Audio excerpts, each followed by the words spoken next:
Patriot kurang mumpuni, Rusia sebut Arab Saudi berpeluang beli rudal S-400.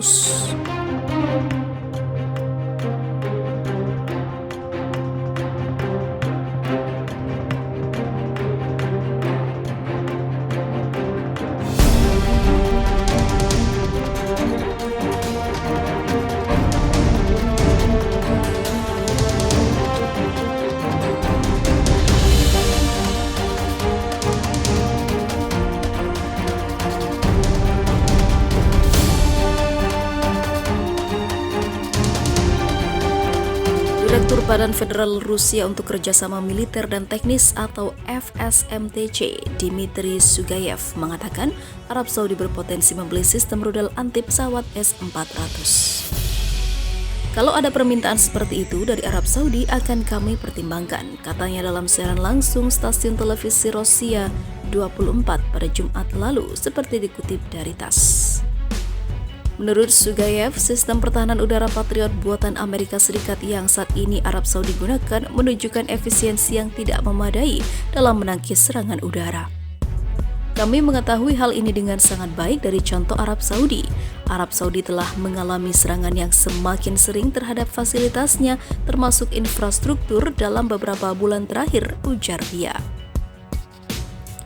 Baru-baru ini sebuah pelabuhan ekspor minyak menjadi sasaran serangan. Sistem Patriot beroperasi di negara itu tidak mengatasi tugas ini. Pertahanan udara dengan baik, sebutnya. Bisa untuk menyerang target. TASS menyebutkan Arab Saudi saat ini mengoperasikan 6 peluncur sistem rudal pertahanan udara Patriot. Kami memiliki produk terlaris, ini pertama-tama S-400 yang terkenal dan sistem Pantsir yang telah membuktikan efisiensi dalam operasi, ungkap Sugayev. S-400 Triumph, NATO menyebutnya dengan nama SA-21 Growler, adalah salah satu sistem rudal anti pesawat jarak jauh paling canggih Rusia yang mulai beroperasi pada tahun 2007. Sistem pertahanan udara tersebut dirancang untuk menghancurkan pesawat, rudal jelajah, dan balistik, termasuk misil jarak menengah. Tapi S-400 Triumph juga dapat digunakan untuk tujuan dasar, yakni bisa menyerang target pada jarak hingga 400 km dan ketinggian sampai 35 km. Belakangan sangat kelompok Houthi Yaman yang mendapat dukungan Iran terhadap target-target militer dan sipil di Arab Saudi semakin gencar. Houthi menggunakan rudal dan drone bersenjata untuk menyerang kerajaan.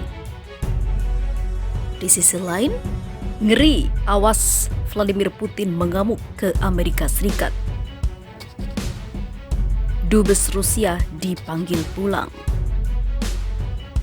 Presiden Rusia Vladimir Putin memanggil pulang Duta Besar Rusia untuk Amerika Serikat pada Rabu 17 Maret 2021. Ini setelah Presiden Amerika Serikat Joe Biden menggambarkan Vladimir Putin sebagai pembunuh yang akan membayar harga untuk campur tangan pemilu. Hal ini dikhawatirkan mendorong krisis diplomatik besar pertama untuk Presiden Amerika yang baru itu. Rusia sendiri mengaku memanggil pulang utusannya untuk berkomunikasi lebih lanjut meski tetap menekankan upaya mencegah kerusakan dalam hubungan. Duta Besar Rusia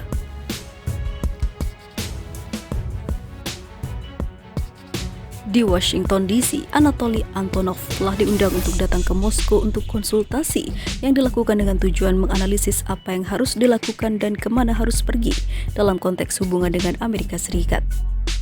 Kata Kementerian Luar Negeri Rusia sebagaimana dikutip AFP pada hari Kamis 18 Maret 2021.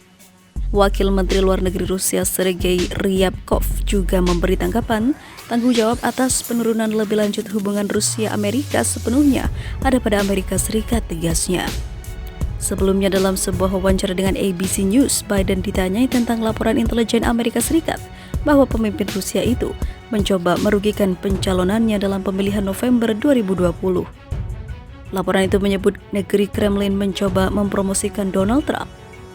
Dia, Vladimir Putin, akan membayar harganya, kata Joe Biden yang berusia 78 tahun. Biden pun mengiyakan saat sang pembaca acara menanyakan apakah Putin layak atau laik disebut pembunuh. Sebelumnya Barat mencap Putin terkait peristiwa keracunan yang dialami pengkritik kerasnya Alexei Navalny. Saya yakin, kata Presiden asal Delaware itu. Tidak cukup sampai di situ, Departemen Perdagangan Amerika Serikat pun mengumumkan pengetatan pembatasan ekspor yang diberlakukan pada Rusia sebagai hukuman atas keracunan Navalny. Pembatasan ini akan diperketat khususnya untuk teknologi persenjataan dan aviasi. Departemen berkomitmen untuk mencegah Rusia mengakses teknologi sensitif Amerika Serikat yang mungkin dialihkan ke aktivitas senjata kimianya yang berbahaya, ungkapnya. Gedung Putih. Sementara itu, Gedung Putih memberi komentar soal pernyataan Joe Biden. Juru bicara Gedung Putih Jen Psaki ditanya wartawan apakah Biden benar menganggap Putin secara harfiah sebagai pembunuh. Dia tidak bisa menahan keprihatinannya tentang apa yang kita lihat sebagai tindakan jahat dan bermasalah. Kata Psaki mengutip campur tangan Rusia dalam pemilu, keracunan Navalny, serangan cyber dan hadiah pada pasukan Amerika Serikat di Afghanistan.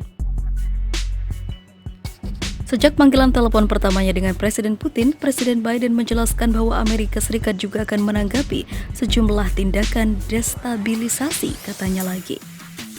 Sebelumnya, Badan Intelijen Amerika Serikat atau DNI merilis sebuah laporan yang berjudul Ancaman Asing Terhadap Pemilu Federal Amerika Serikat 2020.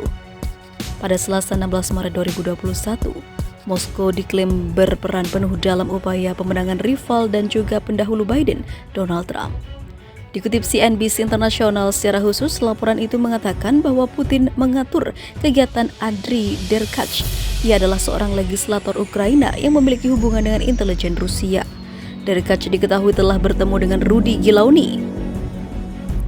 Ia adalah pengacara pribadi Donald Trump yang selama berbulan-bulan menuduh Biden dan putranya Hunter Biden melakukan aktivitas ilegal.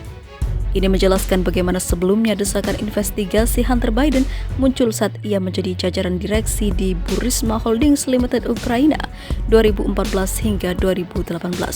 Perusahaan tersebut bergerak di sektor migas untuk memenuhi kebutuhan negeri Eropa itu.